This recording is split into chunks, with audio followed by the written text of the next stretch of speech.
ವಂದನೆಗಳು ಆಂಟಿ. ವಂದನೆಗಳು. ಆತ್ಮೀಯರೆಲ್ಲರಿಗೂ ಯೇಸು ಕ್ರಿಸ್ತರವರ ಪರಿಶುದ್ಧವಾದ ನಾಮದಲ್ಲಿ ವಂದನೆಗಳನ್ನು ನಾನು ಸಲ್ಲಿಸುತ್ತಾ ಚಿಕ್ಕ ಪ್ರಾರ್ಥನೆಯನ್ನು ಮಾಡಿಕೊಂಡು ವಾಕ್ಯದ ಭಾಗವನ್ನು ನಾವು ಪ್ರಾರಂಭ ಮಾಡಿಕೊಳ್ಳೋಣ. ಕಣ್ಣುಗಳನ್ನು ಮುಚ್ಚಿ ತಲೆಗಳನ್ನು ಬಗ್ಗಿಸುತ್ತಾರೆ. ಪ್ರಾರ್ಥನೆ. ಪ್ರೀತಿ ಸ್ವರೂಪನಾದ ತಂದೆಯಾದ ದೇವರೇ, ನಿಮ್ಮ ಪರಿಶುದ್ಧವಾದ ನಾಮಕ್ಕಾಗಿ ನಿಮಗೆ ವಂದನೆಗಳನ್ನು ಸಲ್ಲಿಸುತ್ತೇನೆ ಸ್ವಾಮಿ. ಕರ್ತನೆ, ನಮ್ಮೆಲ್ಲರನ್ನು ಇದುವರೆಗೂ ಕಾಯ್ದು ಕಾಪಾಡಿ ನಡೆಸಿ ನಿಮ್ಮ ಪ್ರೀತಿ ಕೃಪೆಗಳಿಂದ ತುಂಬಿಸಿ ಕರ್ತನೆ, ಈ ಮುಂಜಾನೆ ವೇಳೆಯಲ್ಲಿ ಈ ರೀತಿಯಾಗಿ ಸೇರಿ ಬರುವ ಮಹಾಭಾಗ್ಯವನ್ನು ನಮಗೆ ಕೊಟ್ಟಿದ್ದಕ್ಕಾಗಿ ನಿಮಗೆ ವಂದನೆಗಳು ಕರ್ತನೆ. ನಿಮ್ಮ ಮಾತುಗಳನ್ನು ಕೇಳುವುದಕ್ಕೂ ಹೇಳುವುದಕ್ಕೂ ನಾವು ಸಿದ್ಧರಾಗುವಾಗ ನಮ್ಮನ್ನು ಬಲಪಡಿಸಿ ನಿಮ್ಮ ಆತ್ಮನ ಸಹಾಯವನ್ನು ನಮ್ಮೆಲ್ಲರಿಗೂ ಕೊಟ್ಟು ನಿಮ್ಮ ಪ್ರೀತಿ ಕೃಪೆಗಳಿಂದ ನಾವು ಮುಂದಕ್ಕೆ ಸಾಗುವುದಕ್ಕೆ ನಮಗೆ ಕೃಪೆ ತೋರಿಸಿ ದೇವ. ನಿಮ್ಮ ಚಿತ್ತ, ನಿಮ್ಮ ಪ್ರಣಾಳಿಕೆ, ನಿಮ್ಮ ಉದ್ದೇಶಗಳು ಏನಿದ್ದಾವೋ ಅವುಗಳನ್ನು ನಾವು ಅರಿತುಕೊಂಡು ಆ ವಿಷಯಗಳಿಗೆ ತಕ್ಕಂತೆ ನಾವೆಲ್ಲರೂ ಜೀವಿಸುವ ಹಾಗೆ ನಮಗೆ ಸಹಾಯ ಮಾಡಿ. ಹಾಗೆ ನೀವು ಮಾಡುತ್ತೀರೆಂಬುದಾಗಿ ನಂಬುತ್ತಾ ಯೇಸು ಕ್ರಿಸ್ತರವರ ಪರಿಶುದ್ಧವಾದ ನಾಮದಲ್ಲಿ ಪ್ರಾರ್ಥಿಸಿ ಬೇಡಿ ಹೊಂದಿದ್ದೇನೆ ತಂದೆಯಾದ ದೇವರು, ಆಮೆನ್.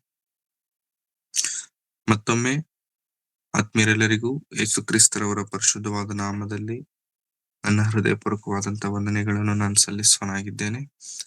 ಈ ಸಂದರ್ಭದಲ್ಲಿ ನಾವು ಸತ್ಯವೇದದಲ್ಲಿ ದೇವರು ಅನೇಕ ಭಕ್ತರ ಜೀವನ ಚರಿತ್ರೆಯನ್ನು, ಅವರ ಜೀವನದಲ್ಲಿ ನಡೆದಂತ ಸಂಗತಿಗಳನ್ನು ನಮಗೋಸ್ಕರವಾಗಿ ಬರೆಸಿದ್ದಾರೆ. ಆದರೆ ಈ ಹೊತ್ತು ನಾವು ನೋಡುವಂಥದ್ದು ಒಂದು ಭಕ್ತನ ಜೀವನದಲ್ಲಿ ನಡೆದಂತ ಒಂದು ಚಿಕ್ಕ ಸಂದರ್ಭ. ದೇವರನ್ನು ಹೆಚ್ಚಾಗಿ ಪ್ರೀತಿಸಿದಂತ ಭಕ್ತನು, ದೇವರು ಕೂಡ ಹೆಚ್ಚಾಗಿ ಪ್ರೀತಿಸಿದಂತ ಭಕ್ತನು, ತನ್ನ ಜನರಾಗಿರುವಂತಹ ಇಸ್ರಾಯೇಲ್ಯರನ್ನು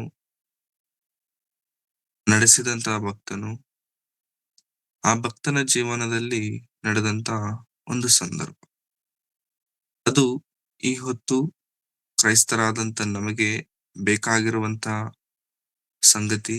ಯಾಕೆಂದ್ರೆ ಅನೇಕ ಬಾರಿ ನಾವು ದೇವರ ಆಲೋಚನೆಗಳಿಗೆ ಭಿನ್ನವಾಗಿ ಹೋಗುವುದಕ್ಕೆ ಪ್ರಯತ್ನಗಳನ್ನ ನಾವು ಮಾಡ್ತಿರ್ತೇವೆ. ಅದು ಎಷ್ಟು ತಪ್ಪು ಅಂತಂದ್ರೆ, ದೇವರ ಆಲೋಚನೆ ಬಹಳ ಅಮೂಲ್ಯವಾದದ್ದು, ಶ್ರೇಷ್ಠವಾದದ್ದು. ಇಂಥ ಶ್ರೇಷ್ಠವಾದ ದೇವರ ಪ್ರಣಾಳಿಕೆ ಆಲೋಚನೆಗಳಿಗೆ ಭಿನ್ನವಾಗಿ ನಾವೇನಾದ್ರೂ ಹೋದ್ರೆ ಅದಕ್ಕಿಂತ ದೌರ್ಭಾಗ್ಯ ಬೇರೆ ಇನ್ನೇನು ಇರೋದಿಲ್ಲ.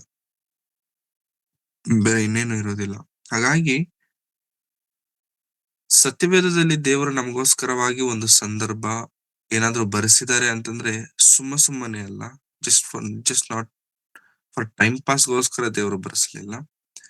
ಅದರಿಂದ ನಾವು ಕಲಿಯಬೇಕಾಗಿರುವಂತ ವಿಷಯಗಳು ಅನೇಕವಿದ, ನಾವು ಕಲಿತುಕೊಳ್ಳಬೇಕಾಗಿರುವಂತ ಸಂಗತಿಗಳು ಅನೇಕವಿದ. ಹಾಗಾಗಿ ಸತ್ಯವೇದವನ್ನ ಓದುತ್ತಿರುವಂತ ಎಲ್ಲರಿಗೂ ಹೇಳುವಂತ ಒಂದು ಮುಖ್ಯ ಗಮನಿಕೆ, ಎಚ್ಚರಿಕೆ ಏನಂತಂದ್ರೆ, ನೀವು ಸತ್ಯವೇದವನ್ನು ಓದುವಾಗ ಆ ಸಂದರ್ಭಗಳು ಅರ್ಥವಾಗುವಂತದ್ದಾಗಿರಬೇಕು. ಅಂದ್ರೆ ಒಂದೇ ಸಾರಿ ಅದು ಅರ್ಥ ಆಗುತ್ತೆ ಅಂತ ನಾನು ಹೇಳ್ತಿಲ್ಲ, ಆದರೆ ಬೈಬಲ್ ಅನ್ನ ನೀವು ಮತ್ತೆ ಮತ್ತೆ ಮತ್ತೆ ಮತ್ತೆ ಓದುವಂತ ಕ್ರಮದಲ್ಲಿ ಸಂದರ್ಭಗಳು ನಮ್ಮ ತಲೆಗೆ ಅರ್ಥ ಆಗ್ತಾ ಬರುತ್ತವೆ. ಈ ಸಂದರ್ಭ ಯಾರೋ ವಿವರಿಸಬೇಕಾಗಿರುವಂತ ಅವಶ್ಯಕತೆ ಆಗೋದಿಲ್ಲ, ಆಟೋಮೆಟಿಕ್ ಆಗಿ ನಮ್ಗೆ ಅರ್ಥ ಆಗ್ತಾರೆ. ಯಾಕಂತಂದ್ರೆ ಬೈಬಲ್ ಅಲ್ಲಿರುವಂತ ಶ್ರೇಷ್ಠತೆ, ಔನ್ನತ್ಯ ಅಂತದ್ದು.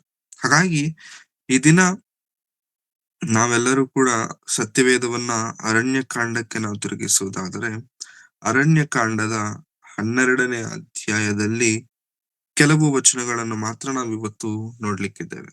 ಅರಣ್ಯಕಾಂಡ 12ನೇ ಅಧ್ಯಾಯ.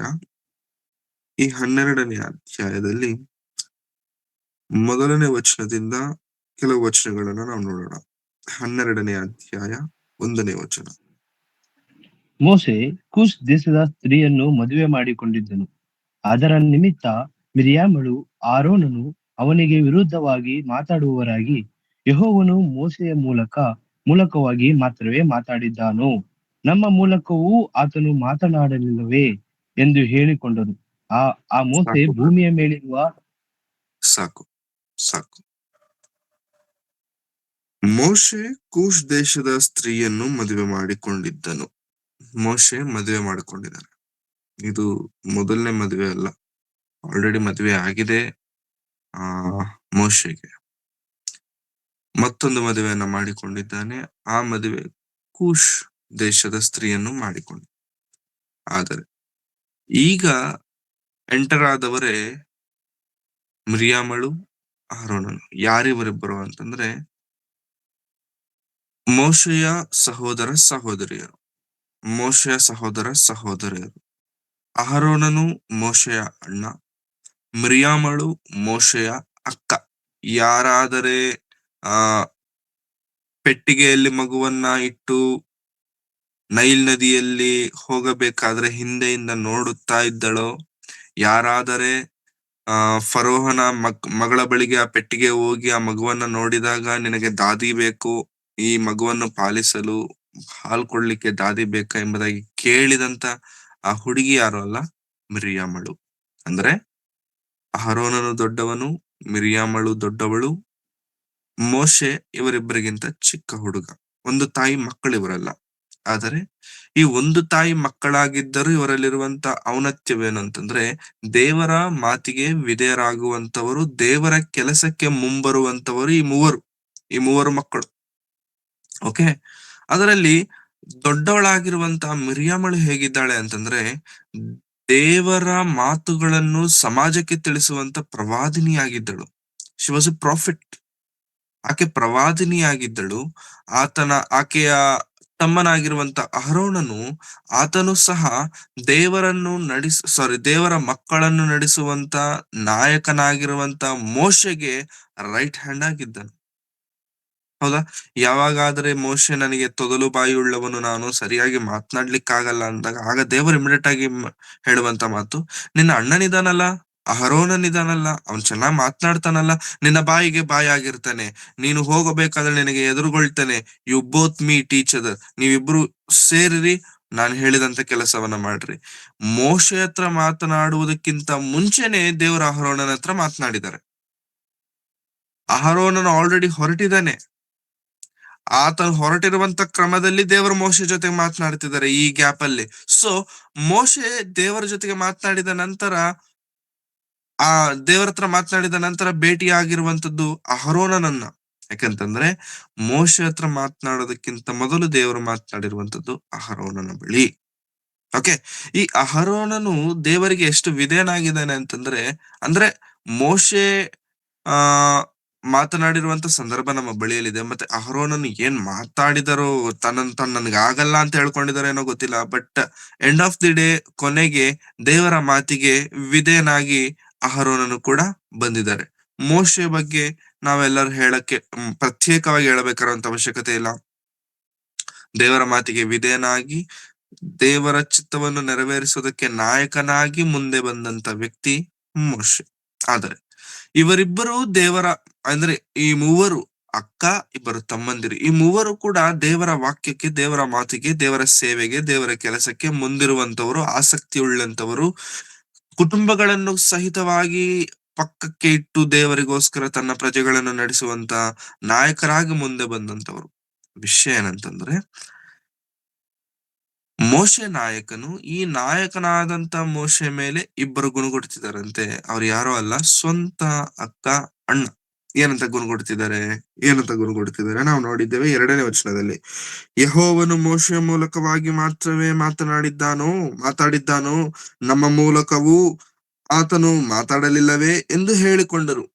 ಕೇವಲ ಮೋಶೆನೇನಾ ದೇವರ ಹತ್ರ ಮಾತನಾಡಿದಂತವನು, ಅಥವಾ ದೇವರ ಮಾತುಗಳನ್ನು ತಿಳಿಸಿದಂತವನು? ದೇವರು ನಮ್ಮೊಂದಿಗೂ ಮಾತನಾಡಿದ್ದಾರೆ, ನಾವು ಕೂಡ ದೇವರ ಮಾತುಗಳನ್ನ ಸಮಾಜಕ್ಕೆ ತಿಳಿಸ್ತಿದ್ದೇವೆ ಎಂಬ ರೀತಿಯಲ್ಲಿ ಚಿಕ್ಕ ವ್ಯತಿರೇಕತೆ ಪ್ರಾರಂಭವಾಯಿತು. ಎಲ್ಲೋ ಅಲ್ಲ, ಕುಟುಂಬದಲ್ಲಿ, ಸ್ವಂತವರಲ್ಲಿ, ರಕ್ತ ಸಂಬಂಧದಲ್ಲೇ ವ್ಯತಿರೇಕತೆ ಪ್ರಾರಂಭವಾಗಿದೆ.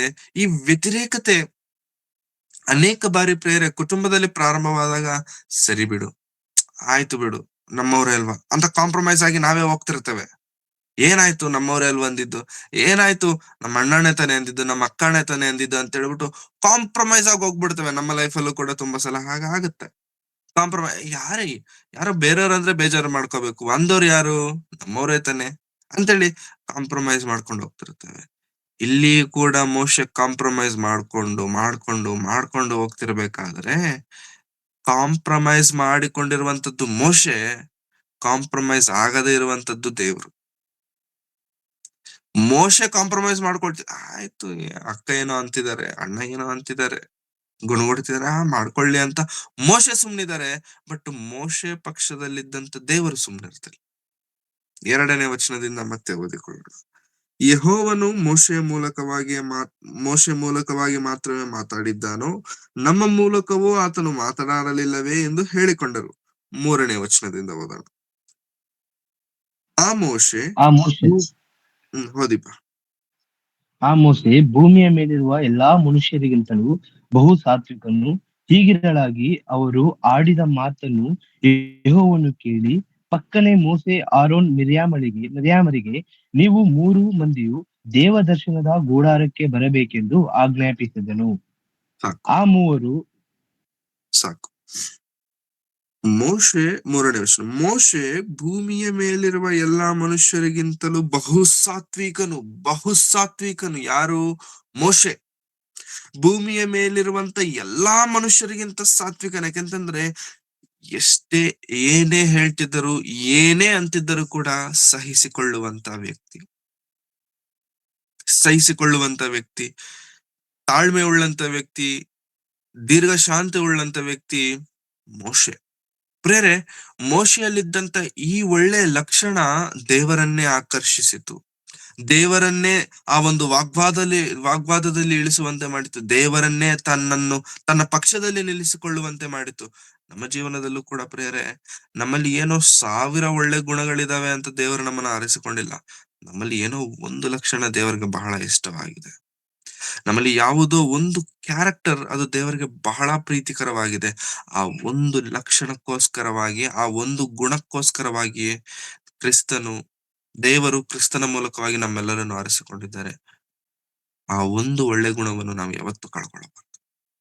It may be one, but ಆ ಒಂದೇ ತುಂಬಾ ದೊಡ್ಡದಾಗಿ ಬಲವಾಗಿರುತ್ತೆ. ಆ ಒಂದಕ್ಕೋಸ್ಕರ ದೇವರು ನಮ್ಮ ಪಕ್ಷದಲ್ಲಿ ನಿಂತು ಹೋರಾಡುವುದಕ್ಕೆ ಸಿದ್ಧರಾಗಿರ್ತಾರೆ. ಆ ಒಂದೇ ಒಂದು ಗುಣಕ್ಕೋಸ್ಕರ, ಆ ಒಂದೇ ಒಂದು ಒಳ್ಳೆ ಲಕ್ಷಣಕ್ಕೋಸ್ಕರ ದೇವರು ನಮ್ಮ ಪಕ್ಷದಲ್ಲಿ ಬಂದು ನಮಗೋಸ್ಕರವಾಗಿ ವಾಗ್ವಾದವನ್ನ ಮಾಡ್ಲಿಕ್ಕೆ ಸಿದ್ಧರಾಗಿರ್ತಾರೆ, ನ್ಯಾಯ ಕೊಡ್ಲಿಕ್ಕೆ ಸಿದ್ಧರಾಗಿರ್ತಾರೆ. So never ever lose which is good. ಇದು ಒಳ್ಳೆಯದು, ಇದು ನನ್ನಲ್ಲಿರುವಂತ ಒಳ್ಳೆಯ ಲಕ್ಷಣ, ಇದು ನನ್ನಲ್ಲಿರುವಂತ ಒಳ್ಳೆಯ ಗುಣ ಎಂಬಂತ ಪರಿಜ್ಞಾನ ನಮಗೆ ಬಂದ್ರೆ ನೆವರ್ ಎವರ್ ಲೂಸ್ ಇಟ್. ಅದನ್ನು ಯಾವತ್ತು ಕಳ್ಕೊಳ್ಳಬಾರದು, ಅದನ್ನು ಯಾವತ್ತು ದೂರ ಮಾಡಿಕೊಳ್ಳಬಾರದು. ಹಾಗಾಗಿ ಇಲ್ಲಿ ಮೋಶೆಯಲ್ಲಿರುವಂತ ಒಳ್ಳೆ ಲಕ್ಷಣವೇನಂತಂದ್ರೆ ಸಾತ್ವಿಕನು. ಭೂಮಿಯ ಮೇಲಿರುವಂತ ಮನುಷ್ಯರೆಲ್ಲರಲ್ಲೂ ಸಾತ್ವಿಕನಾದಂತ ಮೋಶೆ ಮೇಲೆ ಗುಣಗುಟ್ಟುವಿಕೆ ಸ್ಟಾರ್ಟ್ ಆಗ್ಬಿಟ್ಟಿದೆ. ಮಾತನಾಡುವಂತ ವ್ಯತಿರೇಕತೆ ಸ್ಟಾರ್ಟ್ ಆಗ್ಬಿಟ್ಟಿದೆ. ಹೊರಗಿನವರಿಂದ ಅಲ್ಲ, ಸ್ವಂತ ರಕ್ತ ಸಂಬಂಧದಿಂದ, ಅದರಲ್ಲೂ ಅಣ್ಣನಿಂದ, ಅಕ್ಕಳಿಂದ ಮಾತನಾಡ್ತಿದ್ದಾರೆ. ಹೀಗಿರಲಾಗಿ 4ನೇ ವಚನ. ಅವರು ಆಡಿದ ಮಾತನ್ನು ಯೆಹೋವನು ಕೇಳಿ, ಪಕ್ಕನೆ ಮೋಶೆ, ಅಹರೋನ್, ಮಿರ್ಯಾಮರಿಗೆ. ಯಾರ್ ಕೇಳ್ತಿದ್ದಾರೆ ಪ್ರೇರೆ? ಯಾರ್ ಕೇಳ್ತಿದ್ದಾರೆ ಈ ಮಾತು? ಯಾರ್ ಕೇಳ್ತಿದ್ದಾರೆ? ಯೆಹೋವನು ಕೇಳಿ. ಮೋಶೆ ಕೇಳಿಸ್ತಿಲ್ವಾ? ಮೋಶೆ ಹೇಳದ್ನ ದೇವರಿಗೆ, ದೇವ್ರೇ ನೋಡಪ್ಪ ಹಿಂಗೆಲ್ಲ ಓವರ್ ಆಗಿ ಮಾತನಾಡ್ತಿದ್ದಾರೆ ನನ್ನ ಪಕ್ಷದಲ್ಲಿ ಅಂತ ಮೋಶೆ ಏನಾದ್ರು ರಿಕ್ವೆಸ್ಟ್ ಮಾಡ್ಕೊಂಡ್ರ ದೇವರಿಗೆ ಅಂತಂದ್ರೆ ನೋ, ಹಿ ಡಿಡ್ಂಟ್. ಕೇಳಿಲ್ಲ ದೇವರನ್ನ. ಬಟ್ ದೇವರೇ ಕೇಳಿ ಇಮ್ಮಿಡಿಯೇಟ್ ಆಗಿ ಕರಿತಿದಾರಂತೆ. ಯಾರ್ಯಾರನ್ನ? ಮೋಶೆ, ಮಿರ್ಯ. ಎಲ್ಲಿ ಕರಿತಿದ್ದಾರೆ? ಬನ್ನಿ, ನಿಮ್ಮ ಹತ್ರ ನಾನು ಮೀಟಿಂಗ್ ಮಾಡ್ಬೇಕು. ನೀವು 3 ಮಂದಿಯು ದೇವದರ್ಶನದ ಗುಡಾರಕ್ಕೆ ಬರಬೇಕೆಂದು ಆಜ್ಞಾಪಿಸಿದನು. ಅವರು 3 ಮಂದಿ ದೇವದರ್ಶನದ ಗುಡಾರ ಬಳಿಗೆ ಬರಬೇಕೆಂದು ದೇವರ ಆಜ್ಞಾಪಿಸಿದರು. ಆ 3 ಬಂದಾಗ ಯೆಹೋವನು ಮೇಘ ಸ್ತಂಭದೊಳಗೆ ಇಳಿದು ಬಂದು ದೇವದರ್ಶನದ ಗುಡಾರದ ಬಾಗಿಲಿನಲ್ಲಿ ನಿಂತು ಅಹರೋನ್ ಮಿರ್ಯಾಮರನ್ನು ಹತ್ತಿರಕ್ಕೆ ಕರೆದನು. ಅವರು ಬಂದಾಗ ಎಂಟರಾದವರು 3 ಮಂದಿ ಗುಡಾರದೊಳಗೆ, ಬಟ್ ಮುಂದೆ ಬಂದವರು 2. ಆ 2 ಯಾರು? ಮೋಶೆ, ಅಹರೋನ್. ಓಕೆ, ಎಂಟರಾದವರು 3, ಒಳಗ ಬಂದವರು 2.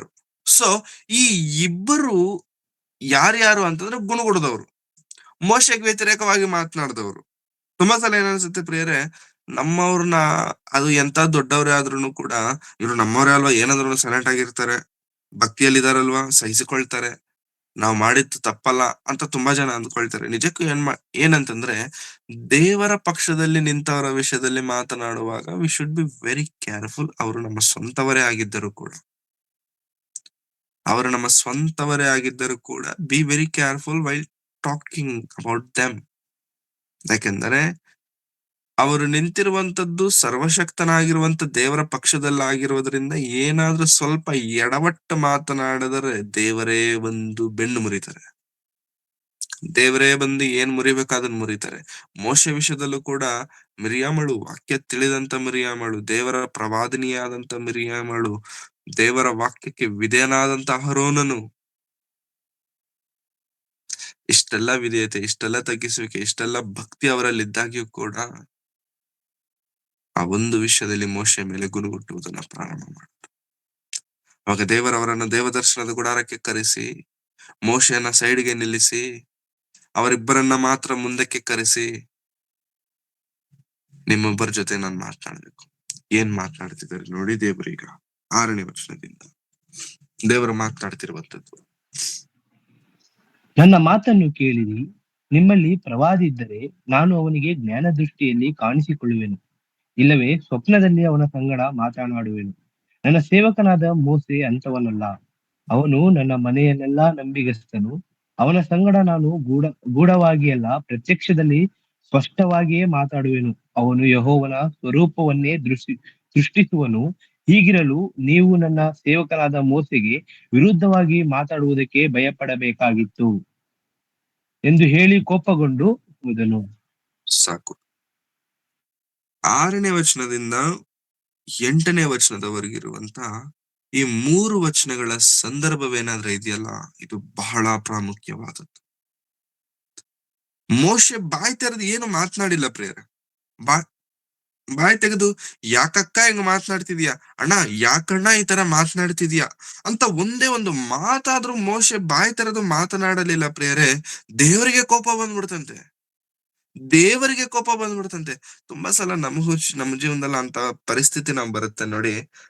ಒಬ್ರು ಸುಮ್ನೆ ಹಿಂಸೆ ಕೊಡ್ತಿರ್ತಾರೆ ಇನ್ನೊಬ್ಬರನ್ನ. ಹಿಂಸೆ ತಗೊಳ್ತಿರುವಂತವ್ರು ತುಂಬಾ ತಾಳ್ಮೆಯಿಂದ ಇರ್ತಾರೆ. ತುಂಬಾ ತಾಳ್ಮೆಯಿಂದ ಇರ್ತಾರೆ. ಪಕ್ಕದಲ್ಲಿ ನೋಡ್ತಿರೋ ನಮಗ್ ಕೋಪ ಬರ್ತಿರತ್ತೆ. ನಮ್ಗೆ ಯಾಕೆ ಕೋಪ ಬರುತ್ತೆ ಅಂತಂದ್ರೆ ಆಕ್ಚುಲಿ ಅಷ್ಟು ತಾಳ್ಮೆ ನಮ್ಮಲ್ಲಿ ಇರೋದಿಲ್ಲ, ಅಷ್ಟು ಸಹನೆ ನಮ್ಮಲ್ಲಿ ಇರೋದಿಲ್ಲ. ಅಷ್ಟು ಟಾರ್ಚರ್ ಕೊಡ್ತಿದ್ದಾನೆ ಅಂತ ಅರ್ಥ. ಅಷ್ಟು ಟಾರ್ಚರ್ ಕೊಡ್ತಿದ್ದಾನೆ ಅದೇ ಹೇಳ್ತೀವಿ. ಇಲ್ಲಾಂದ್ರೆ ನಿನ್ ಜಾಗದಲ್ಲಿ ನಾನು ಇದ್ದಿದ್ರೆ ಇಷ್ಟೊತ್ತಿಗೆ ಅವ್ನ್ ಏನೋ ಮಾಡ್ಬಿಡ್ತಿದ್ದೆ. ಯಾಕಂದ್ರೆ ಅಷ್ಟು ಟಾರ್ಚರ್ ಕೊಡ್ತಿದ್ದೆ. ಮೋಶೆಗೆ ಅಕ್ಕ ಅಣ್ಣಂದಿರು ಕೊಡ್ತಿರುವಂತದ್ದು ಟಾರ್ಚರ್ ಕೊಡ್ತಿದ್ರೆ ಮೋಶೆ ಸೈಲೆಂಟ್ ಆಗಿದ್ದಾರೆ, ನೋಡ್ತಿರುವಂತ ದೇವರು ಸೈಲೆಂಟ್ ಆಗಿದ್ದಾರೆ. ದೇವರಿಗೆ ಕೋಪ ಜಾಸ್ತಿ ಆಗ್ತಿದೆ. ನನ್ನ ಮಾತನ್ನು ಕೇಳಿರಿ, ನಿಮ್ಮಲ್ಲಿ ಪ್ರವಾದಿ ಇದ್ದರೆ ನಾನು ಅವನಿಗೆ ಜ್ಞಾನ ದೃಷ್ಟಿಯಲ್ಲಿ ಕಾಣಿಸಿಕೊಳ್ಳುವೆನು. ನೀನು ಪ್ರವಾದಿನಿ ಅಲ್ವಾ ಮಿರಿಯಾಮಳೆ, ನಾನ್ ನಿನಗೆ ಹೇಗ್ ಕಾಣಿಸ್ತೇನೆ ಜ್ಞಾನ ದೃಷ್ಟಿಯಲ್ಲಿ? ಐ ನೆವರ್ ಡೈರೆಕ್ಟ್ ಆಗಿ ನಿನ್ನ ಬಳಿಗೆ ನಾನು ಯಾವತ್ತೂ ಬಂದದ್ದಿಲ್ಲ. ಡೈರೆಕ್ಟ್ ಆಗಿ ನಿನ್ ಜೊತೆ ಮಾತನಾಡಿದ್ದು ಯಾವತ್ತೂ ಇಲ್ಲ. ಜ್ಞಾನ ದೃಷ್ಟಿಯಲ್ಲಿ ನಾನು ನಿನಗೆ ಕಾಣಿಸಿಕೊಂಡಿದ್ದೇನೆ, ಇಲ್ಲವೇ ಸ್ವಪ್ನದಲ್ಲಿ ಅವನ ಸಂಗಡ ಮಾತನಾಡಿದ್ದೇನೆ. ಸ್ವಪ್ನದಲ್ಲಿ ಮಾತನಾಡ್ತೇನೆ, ಕನಸಿನಲ್ಲಿ ಮಾತನಾಡ್ತೇನೆ. These are the 2 major ways. ಆದರೆ ನನ್ನ ಸೇವಕನಾದ ಮೋಶೆ ಅಂತವನಲ್ಲ, ಎಂತವನಲ್ಲ. ಆತನು ಪ್ರವಾದಿ ಅಲ್ಲ, ಅಥವಾ ಆತನು ಬೇರೆ ಬೇರೆ ಏನೋ ಅಲ್ಲ. ನಾನು ಜ್ಞಾನದ ದೃಷ್ಟಿಯಲ್ಲಿ ಅವನ ಬಳಿಯಲ್ಲಿ ಮಾತನಾಡೋದಿಲ್ಲ, ಸ್ವಪ್ನಗಳಲ್ಲಿ ಆತನ ಬಳಿಯಲ್ಲಿ ಮಾತನಾಡೋದಿಲ್ಲ.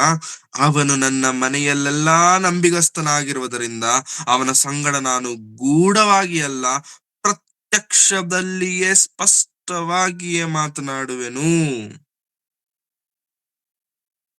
ಮೈ ಸರ್ವೆಂಟ್, ಮೈ ಸನ್, ನಾನು ಆರಿಸಿಕೊಂಡಂತ ನಾಯಕನು ಮೋಶೆ, ಅವನ ಬಳಿಯಲ್ಲಿ ನಾನು ಗೂಢವಾಗಿ ಸೀಕ್ರೆಟ್ ಆಗಿ ಮಾತಾಡೋದೇನಿರೋದಿಲ್ಲ, ಸ್ವಪ್ನದಲ್ಲಿ ಮಾತನಾಡೋದೇನಿರೋದಿಲ್ಲ. ಡೈರೆಕ್ಟ್, ಮೋಶೆ ಬಾ, ನಿನ್ ಜೊತೆ ಮಾತನಾಡ್ಬೇಕು, ಗುಡಾರದೊಳಗೆ ಬಾ. ಮೋಶೆ ಬಾ, ನಿನ್ನ ಜೊತೆ ಮಾತನಾಡ್ಬೇಕು, ಬೆಟ್ಟವನ್ನತ್ತಿ ಬಾ. ಮೋಶೆ ಬಾ, ನಿನ್ನ ಜೊತೆಗೆ ನಾನು ಮಾತನಾಡಬೇಕು ಸೀಕ್ರೆಟ್ ಆಗಿ. ಒಂದು ದಿನ ಬೆಟ್ಟವನ್ನು ಹತ್ತಿ ದೇವರ ಜೊತೆಗೆ ಮಾತನಾಡಬೇಕಾದರೆ ಆ ಸೌಂಡ್ಗೆ ಕೆಳಗಿರುವಂತ ಇಸ್ರಾಯೇಲ್ಯರು ತಡ್ಕೊಳ್ಳೋದಕ್ಕಾಗದೆ ಈ ದೇವರ ಸ್ವರವನ್ನು ಕೇಳಿದರೆ ನಾವು ಸತ್ತು ಹೋಗ್ತೇವೆ. ಮೋಶೆ, ನಾವು ಕೇಳೋದೇ ಬೇಡ. ನೀನು ದೇವರ ಹತ್ರ ಏನ್ ಮಾತನಾಡ್ಬೇಕೋ ಮಾತನಾಡು. ಮಾತಾಡಿದ ನಂತರ ಸಬ್ಜೆಕ್ಟ್ ಸಾರಾಂಶ ನಮ್ಗೆ ಹೇಳು. ನಾವ್ ಕೇಳಿದ್ರೆ ನಾವು ಸತ್ತೋಗ್ತೇವೆ. ಇಸ್ರಾಯೇಲ್ಯರ ಲಕ್ಷಾಂತರ ಜನ ದೇವರ ಮಾತನ್ನು ಕೇಳಲಿಕ್ಕಾಗಲಿಲ್ಲ. ಯಾಕೆಂದರೆ ದೇವರ ಮಾತಿಗಿರುವಂತ ಬಲವಂತದ್ದು, ಶಕ್ತಿಯಂತದ್ದು. ದೇವರ ಮಾತನ್ನು ಕೇಳುವುದಕ್ಕೆ ಸಿದ್ಧನಾದಂತ ವ್ಯಕ್ತಿ, ದೇವರ ಮಾತನ್ನು ಕೇಳುವುದಕ್ಕೆ ಯೋಗ್ಯನಾಗಿ ದೇವರು ಆರಿಸಿಕೊಂಡಂತ ವ್ಯಕ್ತಿ ಮೋಶೆ. ಅಂತ ಮೋಶೆ ಮೇಲೆ ಗುನುಗುಟ್ಟಿದರೆ, ಅಂತ ಮೋಶೆ ಮೇಲೆ ಆ ನೆಗೆಟಿವ್ ಆಗಿ ಏನಂತಾರೆ ಪ್ರಚಾರ ಮಾಡ್ತಿದ್ರೆ ದೇವರು ಸುಮ್ನೆ ಇರ್ತಾರ?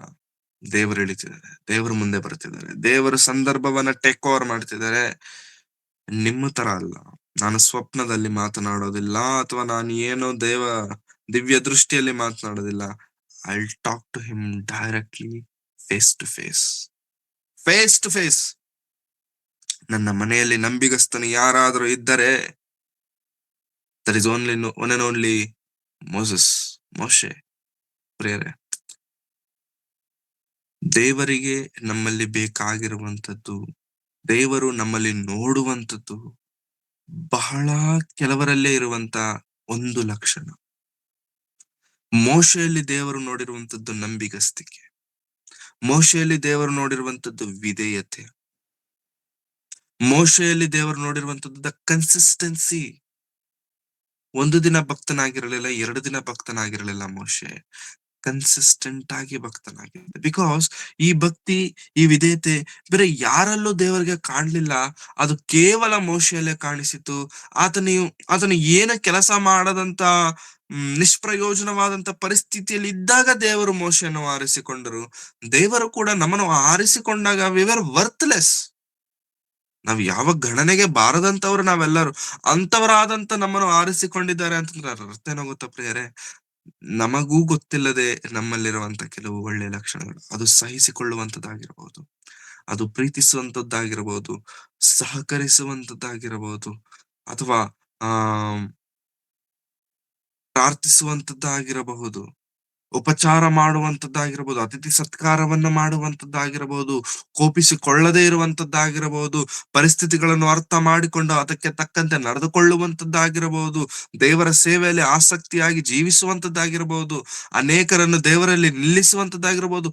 What ever the quality, that one quality we have, ಆ ಒಂದು ಲಕ್ಷಣ ಬಹಳ ಪ್ರಾಮುಖ್ಯ. ಆ ಒಂದನ್ನು ಯಾವತ್ತೂ ನಾವು ಕಳ್ಕೊಳ್ಳಬಾರದು. ಎಷ್ಟು ಸಾತ್ವಿಕನು ಮೋಶೆ ಅಂತಂದ್ರೆ ಪ್ರಿಯರೇ, ಲಕ್ಷಾಂತರ ಜನ ಏಕ ಸಮವಾಗಿ ಗುಣಗುಟ್ಟುತ್ತಿದ್ದರೂ ಕೋಪಿಸಿಕೊಳ್ಳದಂತ ವ್ಯಕ್ತಿ. ದೇವರೇ ಏನ್ ಮಾಡಬೇಕಯ್ಯ ಅಂತ ಕೇಳಿದಂತ ವ್ಯಕ್ತಿ. ಸಾಯಿಸ್ಬಿಡು ಅಂತ ಕೇಳದಂತ ವ್ಯಕ್ತಿ. ಯಾಕೆ ನನಗೆ ನರಕ ಕೊಂದಾಕ್ಬಿಡು ಇವರೆಲ್ಲ ಅಂತ ಕೇಳಿದಂತ ವ್ಯಕ್ತಿ. ಇಂಥ ವ್ಯಕ್ತಿಗೂ ಕೂಡ ಒಂದು ಸಂದರ್ಭದಲ್ಲಿ ಕೋಪ ಬಂದ್ಬಿಡ್ತು. ಇವ್ರಿಗೆ ಜನ್ಮ ಕೊಟ್ಟಿದ್ದು, ನಾನ್ ಯಾಕೆ ಇಷ್ಟೊಂದು ಕಷ್ಟ ತಗೊಳ್ಬೇಕು, ಬೇಡ ಅಂತ ದೇವರ ಬಳಿಯಲ್ಲಿ ಕೇಳಿದಂತ ವ್ಯಕ್ತಿ. ಆದರೆ ದೇವರ ಕೋಪವನ್ನ ಕೋಪವಾಗಿ ತೆಗೆದುಕೊಂಡಿಲ್ಲ. ದೇವರು ಅದನ್ನು ಅರ್ಥ ಮಾಡ್ಕೊಂಡಿದ್ದಾರೆ. ಮೋಶೆ, ಟೆನ್ಷನ್ ತಗೊಳಪ್ಪ, ನಾನು ಹ್ಯಾಂಡಲ್ ಮಾಡ್ತೇನೆ. ನಮ್ಮ ಜೀವನದಲ್ಲೂ ಕೂಡ ಪ್ರಿಯರೇ, ನಮ್ಮಲ್ಲಿ ಕೆಲವು ಒಳ್ಳೆ ಗುಣಗಳಿದ್ದಾವೆ, ಕೆಲವು ಗುಡ್ ಕ್ವಾಲಿಟೀಸ್ ಅಂತಾರಲ್ಲ, ಅವು ನಮ್ಮಲ್ಲಿ ಇದ್ದಾವೆ. ಇದ್ದದ್ದಕ್ಕೆ ದೇವರು ನಮ್ಮನ್ನು ಆರಿಸಿಕೊಂಡಿದ್ದಾರೆ. ಆ ಆ ಆರಿಸುವಿಕೆ ದೇವರದು ಎಂದಿಗೂ ತಪ್ಪಾಗೋದಿಲ್ಲ. ತುಂಬಾ ಸಲ ಏನಾಗುತ್ತೆ ಅಂತಂದ್ರೆ, ದೇವರು ಆರಿಸಿಕೊಂಡ ನಂತರ ನಮ್ಮಲ್ಲಿದ್ದಂತಹ ಒಳ್ಳೆ ಲಕ್ಷಣವನ್ನ ನಾವು ಕಳ್ಕೊಂಡ್ಬಿಡ್ತೇವೆ, ಡ್ರಾಪ್ ಮಾಡ್ಬಿಡ್ತೇವೆ. It's very very very wrong, very wrong. ಮೋಶೆಯಲ್ಲಿದ್ದಂತಹ ಸಾತ್ವಿಕತ್ವ, ಮೋಶೆಯಲ್ಲಿರುವಂತಹ ತಗ್ಗಿಸುವಿಕೆ ಮೋಶೆ ಯಾವತ್ತು ಬಿಟ್ಕೊಟ್ಟಿಲ್ಲ. ಕೊನೆಯವರೆಗೂ ಅದನ್ನು ನಡೆಸಿಕೊಂಡು ಬಂದದ್ದರಿಂದಲೇ ಮೋಶೆ ಪಕ್ಷದಲ್ಲಿ ದೇವರು ನಿಂತುಕೊಂಡ್ರು. ನನ್ನ ಸೇವಕನಾದ ಮೋಶೆ ಬಗ್ಗೆ ನೀವು ಮಾತನಾಡ್ತಿದ್ದೀರಾ? How dare you are. Moshe ತಪ್ಪು ಮಾಡಿದ್ರೆ ನಾನ್ ಕ್ವಶನ್ ಮಾಡ್ತಿದ್ದೆ. ಮೋಶೆ ತಪ್ಪು ಮಾಡಿದ್ರೆ ನಾನ್ ರೆಸ್ಪಾನ್ಸಿಬಲ್ ಅದಕ್ಕೆ. Who are you to question him and who are you to ask him?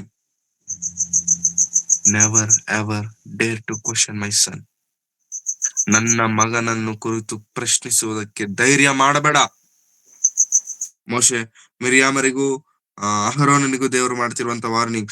ಅವನ ಸಂಗಡ ನಾನು ಗೂಢವಾಗಿ ಅಲ್ಲ, ಪ್ರತ್ಯಕ್ಷದಲ್ಲಿ ಸ್ಪಷ್ಟವಾಗಿ ಮಾತನಾಡುವೆನು. ಅವನು ಯೆಹೋವನ ಸ್ವರೂಪವನ್ನೇ ದೃಷ್ಟಿಸುವನು. ನನ್ನನ್ನು ನೋಡಿದವನ ಆತನು ದೃಷ್ಟಿಸುವನು. ಹೀಗಿರಲು ನೀವು ನನ್ನ ಸೇವಕನಾದ ಮೋಶೆಯ ವಿರೋಧವಾಗಿ ಮಾತನಾಡುವುದಕ್ಕೆ ಭಯ ಪಡಬೇಕಾಯಿತು. ಸಭೆಯೇ, ಸೇರಿ ಬಂದಂತಹ ದೇವರ ಪ್ರೀತಿಯ ಮಕ್ಕಳೇ, ದೇವರು ನಿಮ್ಮ ಮೇಲಿಟ್ಟಿರುವಂತ ಅಧಿಕಾರಿ ಅಥವಾ ಸೇವಕರು ಯಾರಾದ್ರೂ ಇದ್ದರೆ, ಸಭೆಯಲ್ಲಿರುವಂತ ಸೇವಕರು, ನಿಮ್ಮನ್ನು ನಡೆಸುವಂತವರು, ಆತ್ಮೀಕವಾಗಿ ನಿಮ್ಮನ್ನು ಬೆಳೆಸುತ್ತಿರುವಂತವರು, ವಾಕ್ಯೋಪದೇಶವನ್ನು ಮಾಡುವಂತ ಯಾರಾದ್ರೂ ಇದ್ದರೆ, ಅವರ ವಿಷಯದಲ್ಲಿ ಮಾತನಾಡುವಾಗ be very careful. Be very very careful. ಮುಖ್ಯವಾಗಿ ಕೆಟ್ಟದ್ದಾಗಿ, ನೆಗೆಟಿವ್ ಆಗಿ ಮಾತನಾಡುವಾಗ be very careful. It can be very dangerous to you, to your life and to your family as well. ಅದು ನಿಮಗೂ, ನಿಮ್ಮ ಕುಟುಂಬಕ್ಕೂ, ನಿಮ್ಮ ಜೀವನಕ್ಕೂ ಹಾನಿಕರವಾಗಿರಬಹುದು. Be very careful, be very cautious. ಮಾತು ಬಹಳ ಬಹಳ ಅಮೂಲ್ಯವಾದದ್ದು. ಈ ಅಮೂಲ್ಯವಾದಂತ ಮಾತನ್ನು ಬಹಳ ಎಚ್ಚರಿಕೆಯಿಂದ ಉಪಯೋಗಿಸಿದರೆ ಅದು ಬಹಳ ಒಳ್ಳೆಯದು. ಹೆಂಗಂದ್ರೆ ಹಂಗೆ ಎರ್ರಾಬಿರ್ರಿ ಯೂಸ್ ಮಾಡಿದ್ರೆ ದೇವರು ಆಕ್ಷನ್ ತೆಗೆದುಕೊಳ್ತಾರೆ, ದೇವರು ಇಂಟರ್ಫಿಯರ್ ಆಗ್ತಾರೆ. ಮುಖ್ಯವಾಗಿ ಸೇವಕರ ವಿಷಯದಲ್ಲಿ ಅವ್ರು ಹಂಗ್ರಿ ಹಿಂಗ್ರಿ ಹಂಗ್ ಹೇಳ್ತಾರೆ, ಹಂಗ್ ಮಾತಾಡ್ತಾರೆ. You don't. ಅವರು ಮನುಷ್ಯರೇ, ಅವರಲ್ಲೂ ಕೆಲವು ಬಲಹೀನತೆಗಳಿರ್ತವೆ. ಆ ಬಲಹೀನತೆಗಳಿಗೆ ನೀವ್ ಯಾಕೆ ಅದ್ರ ವಿಷಯದಲ್ಲಿ ದೇವರ ಕೋಪಕ್ಕೆ ತುತ್ತಾಗ್ತೀರಾ? ದೇವರ ಒಂದು ಆಗ್ರಹಕ್ಕೆ ಸಿಕ್ಕಿ ಬೀಳ್ತೀರಾ? ಹೂ ಆರ್ ಯು? ಆತನು ದೇವರ ಪಕ್ಷದಲ್ಲಿ ನಿಂತವನು. ದೇವರು ನೋಡ್ಕೊಳ್ತಾರೆ. ಇದು ದೇವರಿಂದ ಆಯ್ತಾ, ಯಾರು ನಿಲ್ಲಿಸ್ಲಿಕ್ಕಾಗಲ್ಲ. ಇದು ಮನುಷ್ಯರಿಂದ ಆಯ್ತಾ, ಬಿದ್ದು ಹೋಗುತ್ತೆ, ಟೆನ್ಷನ್ ತಗೋಬೇಡ. ಅಷ್ಟೇ ಬಿಟ್ರೆ ಅವ್ರ ಬಗ್ಗೆ ನೆಗೆಟಿವ್ ಆಗಿ ಮಾತಾಡೋದು, ಇವರ ಬಗ್ಗೆ ನೆಗೆಟಿವ್ ಆಗಿ ಮಾತಾಡೋದು, ನೆಗೆಟಿವ್ ಆಗಿ ಪ್ರಚಾರ ಮಾಡೋದು, it is a very very very bad thing. Bad thing. ಆ ಅಧಿಕಾರ ದೇವರು ನಮಗೆ ಎಲ್ಲೂ ಸತ್ಯವೇದದಲ್ಲಿ ಕೊಟ್ಟೇ ಇಲ್ಲ. He never gave us to question anyone. He gave us to love. ಆತನು ಪ್ರೀತಿ ಮಾಡ್ಲಿಕ್ಕೆ ಹೇಳಿದರೆ ಬಿಟ್ರೆ ಪ್ರಶ್ನಿಸಲಿಕ್ಕೆ ದೇವರೆಲ್ಲೂ ಅಧಿಕಾರ ಕೊಟ್ಟಿಲ್ಲ. ಮೋಶೆಯನ್ನು ಅಕ್ಕ ಅಣ್ಣಂದಿರೇ ಪ್ರಶ್ನೆ ಮಾಡಿದರು. ಅವರು ಸೇವಕರಾಗಿದ್ದರು, ಪ್ರವಾದಿಗಳಾಗಿದ್ದರು, ದೇವರನ್ನು ಅರಿತವರಾಗಿದ್ದರು ಕೂಡ ದೇವರವರನ್ನ ಕ್ಷಮಿಸಲಿಲ್ಲ. ದೇವರವರನ್ನ ಎಂತ ಶಿಕ್ಷೆ ದೇವರು ಕೊಟ್ಟರು ಗೊತ್ತಾ? ಕೆಳಗಡೆ ನೋಡೋಣ, ಬೇಗ ಓದ್ಬಿಡಿ ಬ್ರದರ್, 9ನೇ ವಚನದಿಂದ ಎಂದು ಹೇಳಿ ಆ ಮೇಘವು ಕೋಪಗೊಂಡು ಹೋದನು. ಆ ಮೇಘವು ದೇವದರ್ಶನದ ಗುಡಾರದ ಬಳಿಯಿಂದ ಹೋದಾಗ, ಆಹಾ, ಮಿರ್ಯಾಮಳಿಗೆ ತೊನ್ನು ಹಚ್ಚಿದ್ದರಿಂದ ಆಕೆಯ ಚರ್ಮ ಹಿಮದಂತೆ ಬೆಳ್ಳಗಾಗಿ ಹೋಗಿತ್ತು. ಆರೋನನು ಆಕೆಯನ್ನು ನೋಡಲಾಗಿ ಆಕೆಗೆ ತೊನ್ನು ಪ್ರಾಪ್ತವಾಯಿತೆಂದು ತಿಳಿದುಕೊಂಡನು. ಆಗ ಆರೋನನು ಮೋಸೆಗೆ, ಅಯ್ಯ, ನಾವು ವಿವೇಕಿಲ್ಲದೆ ನಡೆದು ದೋಷಿಗಳಾದರೂ ಈ ದೋಷದ ಫಲವನ್ನು ನಾವು ಅನುಭವಿಸುವಂತೆ ಮಾಡಬೇಡವೆಂದು ನಿನ್ನನ್ನು ಬೇಡಿಕೊಳ್ಳುತ್ತೇನೆ. ಅರ್ಧ ಮಾಂಸ ಕೊಳೆತು ಹೋಗಿ ಹುಟ್ಟಿದ ಶಿಶುವದಂತೆ ಈಕೆ ಆಗಬಾರದು ಎಂದು ಬೇಡಿದನು. ಆಗ ಮೋಸೆ ಯೆಹೋವನಿಗೆ, ದೇವ, ಆಕೆಯನ್ನು ವಾಸಿ ಮಾಡಬೇಕೆಂದು ಬೇಡುತ್ತೇನೆ ಎಂದು ಮೊರೆಯಿಟ್ಟನು. ಅದಕ್ಕೆ ಯೆಹೋವನು, ತಂದೆ ಮುಖದ ಮೇಲೆ ಉಗುಳಿದರೆ ಆಕೆ ಹೇಗೂ 7 ದಿವಸ ನಾಚಿಕೆಯಿಂದ ಮರೆಯಾಗುವುದಿಲ್ಲವೇ? ಹಾಗಾದರೆ ಆಕೆ 7 ದಿವಸ ಪಾಳೆಯದ ಹೊರಗೆ ಇರಬೇಕು. ತರುವಾಯ ನೀನು ಆಕೆಯನ್ನು ಪಾಳೆಯದೊಳಗೆ ಸೇರಿಸಿಕೊಳ್ಳಬಹುದು ಎಂದು ಉತ್ತರ ಕೊಟ್ಟನು. ಆದ ಕಾರಣ ಮಿರ್ಯಾಮಳು 7 ದಿನದವರೆಗೆ ಪಾಳೆಯದ ಹೊರಗೆ ಇರಬೇಕಾಯಿತು. ಆಕೆಯು ತಿರುಗಿ ಸೇರಿಕೊಳ್ಳುವ ಪರ್ಯಾಂತರ ಇಸ್ರಾಯೇಲರು ಪ್ರಯಾಣ ಮಾಡಲಿಲ್ಲ. ತರುವಾಯ ಅವರು ಹಜೆರೋತಿನಿಂದ ಹೊರಟು ಪಾರಾನ್ ಅರಣ್ಯದಲ್ಲಿ ಇಳುಕೊಂಡರು. ಎಂತ ಶಿಕ್ಷೆ ಬಂತು ನೋಡಿ. ದೇವರ ಸೇವಕನನ್ನು ಕ್ವಶನ್ ಮಾಡಿ ಮಾತನಾಡಿದ್ದಕ್ಕೆ, ವ್ಯತಿರೇಕವಾಗಿ ಮಾತನಾಡಿದ್ದಕ್ಕೆ ದೇವರು ಇಂಟರ್ಫಿಯರ್ ಆಗ್ಬಿಟ್ಟು, ಏನಮ್ಮ ಮಿರ್ಯಾಮಳೆ, ಈ ತರ ಎಲ್ಲ ಮಾತನಾಡೋದು ಸರಿನಾ? ಇನ್ಮೇಲೆ ಈ ತರ ಮಾತಾಡ್ಬೇಡ ಅಂತ ಹೇಳಿ ಬುದ್ಧಿ ಮಾತು ಹೇಳಿ ಕಳಿಸಲಿಲ್ಲವಂತೆ. ಅವರು ದೇವ ದರ್ಶನದ ಗುಡಾರದಲ್ಲಿ ದೇವರು ಮಾತನಾಡುವುದು ನಿಲ್ಲಿಸಿದ ನಂತರ ಮಿರ್ಯಾಮಳ ಚರ್ಮವು ಹಿಮದಂತೆ ಬೆಳ್ಳಗಾಗಿ ಹೋಯಿತು. ಮಿರ್ಯಾಮಳಿಗೆ ತೊಣ್ಣು ಹತ್ತಿತು. ಇದನ್ನು ಅಹರೋನನು ನೋಡಿ ನಡಗೋದ ಅಹರೋನನು. ಯಾವಾಗಾದ್ರೆ ದಯವಿಟ್ಟು ಅರ್ಥ ಮಾಡ್ಕೊಳ್ಳಿ, ದೇವರ ಸೇವೆಯಲ್ಲಿ, ಸಭೆಯಲ್ಲಿ ಈ ಮಾತು ಎಲ್ಲರಿಗೂ ವರ್ತಿಸುವುದಿಲ್ಲ. ಕೆಲವರಿಗೆ. ಕೆಲವರಿಗೆ. ದೇವರ ಸೇವೆಯಲ್ಲಿ, ದೇವರ ಕೆಲಸದಲ್ಲಿ ಯಾರಾದರೂ ಇದ್ದಕ್ಕಿದ್ದಂಗೆ ಸಿಕ್ ಇಲ್ಲಾಗ್ಬಿಡ್ತಾರೆ ಅಂತಂದ್ರೆ ಎಲ್ಲರಿಗೂ ಅಲ್ಲ, ಕೆಲವರಿಗೆ. ಅರ್ಥ ಮಾಡ್ಕೊಳ್ಳಿ. ಅವರು ಯಾವುದೋ ಒಂದು ವಿಷಯದಲ್ಲಿ ದೇವರಿಗೆ ವ್ಯತಿರೇಕವಾಗಿ ನಿಂತಿದ್ದಾರೆ ಅಂತ. ಸೇವಕರೇ ಆಗಿರಬಹುದು. ಸೇವಕರೇ ಆಗಿರಬಹುದು. ಇಲ್ಲಿ ಸೇವಕ ಯಾರು? ಸೇವಕಿ ಆಕೆ. ಐ ಮೀನ್ ಪ್ರವಾದಿನಿ ಯಾರು? ಮಿರ್ಯಾಮಳು. ಪ್ರವಾದಿನಿಯಾಗಿದ್ದರೂ ಕೂಡ ದೇವರ ಸೇವಕನಾಗಿರುವಂತ ಮೋಶೆಗೆ ವ್ಯತಿರೇಕವಾಗಿ ಮಾತನಾಡಿದರೆ ದೇವರು ಸುಮ್ಮನಿರಲಿಲ್ಲ, ಆಕೆಯನ್ನು ಶಿಕ್ಷಿಸಿದರು. ಆಕೆ ಚರ್ಮವು ತೊಣ್ಣು ಹತ್ತಿತಂತೆ, ಬೆಳ್ಳಗಾಗೋಯ್ತಂತೆ. ಅಹರೋನನ್ನು ನೋಡಿ ನಡ್ಕೋಗ್ಬಿಟ್ಟ. ಇದೇ ತರ ಸಂದರ್ಭ ನಮ್ಗೆ ಇನ್ನೊಂದು ಕಾಣುತ್ತೆ. ಆ ಗೆಹಜಿಯನ್ನು ಕೂಡ ಕೇಳ್ತಾರೆ ಗುರುಗಳು, ಎಲ್ಲೋಗಿದ್ದಪ್ಪ ಇಷ್ಟೊತ್ತು? ನಾನು ಎಲ್ಲೂ ಹೋಗಿಲ್ಲ, ಇಲ್ಲೇ ಇದ್ದೇನೆ ಅಂತ ಓವರ್ ಆಕ್ಟಿಂಗ್, ಏನಂತಾರೆ, ಭಕ್ತನ್ ತರ ಮಾತನಾಡ್ದ. ನಿನ್ನ ಜೊತೆಗೆ ನನ್ನ ದಿವ್ಯ ದೃಷ್ಟಿ ಇತ್ತು ಅಂತ ನೀನು ಮರ್ತೋದ? I know you where you wear.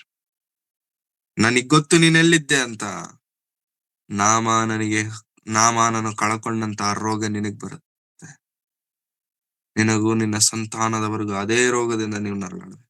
ಯಾವಾಗಾದ್ರೆ ದೇವರ ಮಾತಿಗೆ ವ್ಯತಿರೇಕವಾಗ್ತೇವೋ, ಯಾವಾಗಾದ್ರೆ ದೇವರಿಂದ ದೂರವಾಗ್ತೇವೋ, ಇನ್ನು ಹೇಳ್ಬೇಕಂದ್ರೆ ವಿರೋಧವಾಗಿ ದೇವರಿಗೆ ನಿಲ್ಲುತ್ತೇವೋ, ಆಗ ದೇವರು ನಮಗೆ ಯಾವುದೋ ಒಂದು ರೀತಿಯಲ್ಲಿ ಪೆಟ್ಟು ಮಾಡ್ತಾರೆ. ಅದು ನಮಗೆ ಮಾತ್ರ ಗೊತ್ತಾಗತ್ತೆ ಅಂತಲ್ಲ, ನಮಗೂ ಗೊತ್ತಾಗತ್ತೆ.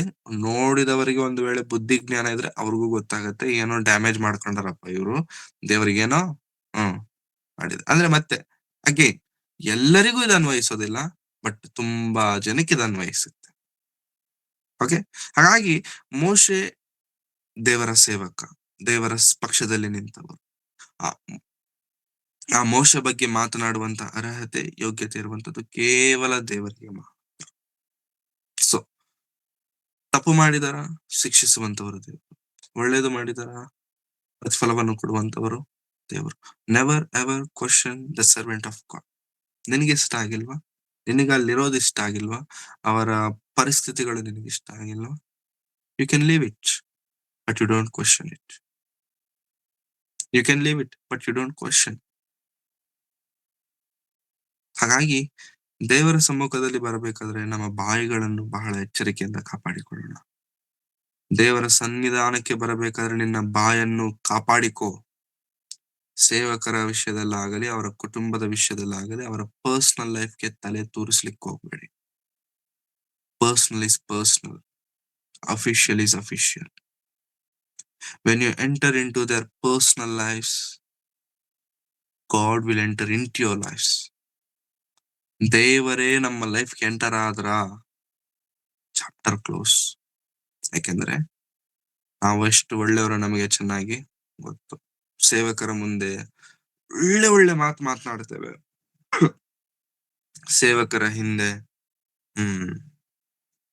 ಏನೇನ್ ಮಾತನಾಡಬಾರ್ದು ಆ ಮಾತುಗಳನ್ನೆಲ್ಲ ಮಾತನಾಡ್ತೇವೆ. ಒಳ್ಳೆಯವರು ಸೇವಕರು ಏನು ಅನ್ನಲ್ಲ. ಕೆಲವರು ಸೇವಕರು ಇನ್ನೂ ಒಳ್ಳೆಯವರು ಇರ್ತಾರೆ, ವಾಕ್ಯದಲ್ಲೇ ಬೈತಿರ್ತಾರೆ. ಅವರು ಏನೇ ಆದ್ರೂ, ಹೇಗೆ ಆದ್ರೂ ಅವರ ಪಕ್ಷದಲ್ಲಿ ಮಾತನಾಡುವಂತ ಅಧಿಕಾರ, ಅರ್ಹತೆ ಅಥವಾ ಪರ್ಮಿಷನ್ ದೇವರು ನಮಗೆ ಕೊಟ್ಟಿಲ್ಲ. Will just be very humble in front of God. ಬಹಳ ತಗ್ಗಿಸಿಕೊಂಡವರಾಗಿರೋಣ. ದೇವರೇ, ನಿನ್ ಚಿತ್ತ, ನೀನ್ ಆರಿಸಿಕೊಂಡಿದ್ಯಾ, ನೀನ್ ನಡೆಸ್ತಿದ್ಯಾ, who am I to question? ವಾಕ್ಯ ಇಷ್ಟ ಆಗಿಲ್ವಾ? ಅವ್ರು ಹೇಳುವಂತ ವಾಕ್ಯ ಸತ್ಯವಾದಂತ ವಾಕ್ಯ ಅಂತ ನಿಮ್ಗೆ ಅನಿಸ್ತಿಲ್ವಾ? Change the church. ಪ್ರಾರ್ಥನೆ ಮಾಡಿ, ದೇವರೇ ಎಲ್ಲಿಗೆ ನಾನು ಹೋಗ್ಬೇಕಪ್ಪ? ನಿನ್ನ ವಾಕ್ಯದಲ್ಲಿ ನಾನು ಬೆಳಿಬೇಕಂತ ಇದ್ದೇನೆ, ನನ್ನನ್ನು ನಡೆಸು. ಜಸ್ಟ್ ಇದು ಒಂದು ಮಾತ್ರ ನಾವು ಕೇಳ್ಬೇಕು. ಇದನ್ನು ಬಿಟ್ಟು ನಾವು ಏನೇ ಕೇಳಿ ಓವರ್ ಆಕ್ಟಿಂಗ್ ಮಾತುಗಳು ಮಾತಾಡಿದ್ರೆ ದೇವರು ಬಂದ್ಬಿಟ್ಟು ಏನ್ ಮಾಡ್ಬೇಕು ಅದನ್ನ ಮಾಡ್ತಾರೆ. ಬಿಕಾಸ್ ಆತನು ದೇವರ ಪಕ್ಷದಲ್ಲಿದ್ದರೆ ಯಾರು ನಮ್ಮನ್ನ ಕಾಪಾಡ್ಲಿಕ್ಕೆ ಆಗತ್ತೆ? ನಾವೇನಾದ್ರೂ ಎಡವಟ್ಟಾಗಿ ಮಾತಾಡಿದ್ರೆ. ದೇವರಿಂದ ನಿರಪರಾಧಿ ಎಂಬುದಾಗಿ ಎನಿಸಿಕೊಂಡವನು ಧನ್ಯನು. ದೇವರಿಂದ ಪಾಪಗಳನ್ನು ದೇವರ ಮೂಲಕವಾಗಿ ಪಾಪಗಳನ್ನು ಕ್ಷಮಿಸಲ್ಪಟ್ಟವನು ಧನ್ಯನು. ಮತ್ತೆ ಅಂತವನ ಬಳಿಗೆ ಹೋಗಿ ನೀವು ಓವರ್ ಆಕ್ಟಿಂಗ್ ಎಲ್ಲ ಮಾತನಾಡಿದ್ರೆ ದೇವರು ಸುಮ್ಮನೆ ಇರ್ತಾರ? 100% ಸುಮ್ಮನೆ ಇರಲ್ಲ. ಸೊ ದೇವರು ನಮಗೆ ಕೊಟ್ಟಂತ ಸಭೆಯಲ್ಲಿ ಯಾವ ಸಭೆಯಲ್ಲಾದ್ರೆ ದೇವರು ನಮ್ಮನ್ನು ಇರಿಸಿದ್ದಾರೋ, be very humble, be very faithful in that church. ಆ ಸಭೆಯಲ್ಲಿ ಆ ಆ ಆ ಸೇವಕರ ವಿಷಯದಲ್ಲಿ ಬಿ ವೆರಿ ಹಂಬಲ್. ರಕ್ಷಣೆಗೆ ಬಂದಿದ್ದೀರಾ ಅವರ ಮೂಲಕವಾಗಿ. ರಕ್ಷಣೆಯ ವಾಕ್ಯವನ್ನು ತಿಳಿದುಕೊಂಡಿದ್ದೀರಾ, ಕ್ರಿಸ್ತನ ಸತ್ಯವಾದ ಮಾರ್ಗವನ್ನು ಅರಿತುಕೊಂಡಿದ್ದೀರಾ ಅವರ ಮೂಲಕವಾಗಿಯೇ. ಅವರು ನಿಮ್ಮನ್ನು ಸರ್ವಸತ್ಯದಲ್ಲಿ ನಡೆಸದೇ ಇರಬಹುದು, ಬಟ್ ಕ್ರಿಸ್ತನ ಬಳಿಗೆ ನಡೆಸಿದವರವರೇ.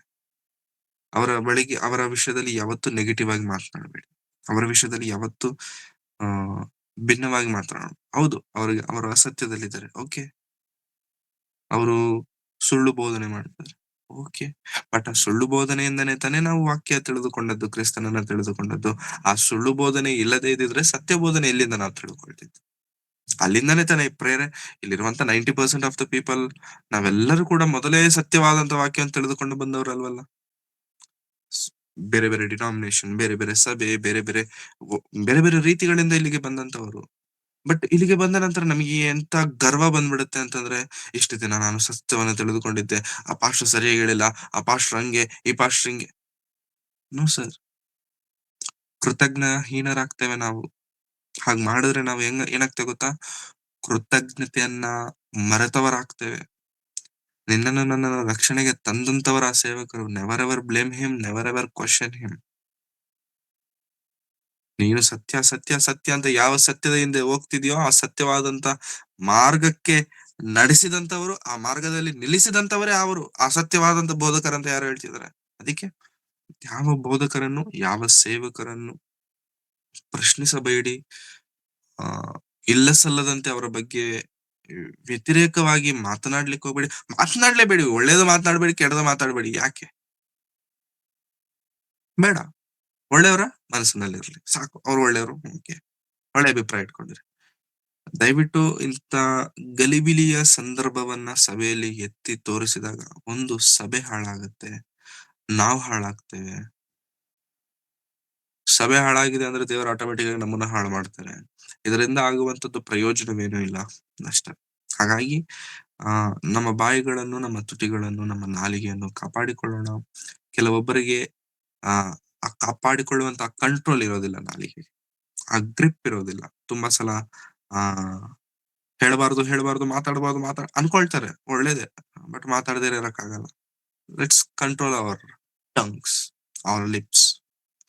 ನಮ್ಮ ಬಾಯಿಂದ ಏನ್ ಹೊರಗ್ ಬರುತ್ತೋ ಅದು ಕೆಲವು ಕುಟುಂಬಗಳನ್ನ ಕಟ್ಟಬಹುದು, ಅಥವಾ ಕುಟುಂಬಗಳನ್ನು ಹಾಳು ಕೂಡ ಮಾಡಬಹುದು.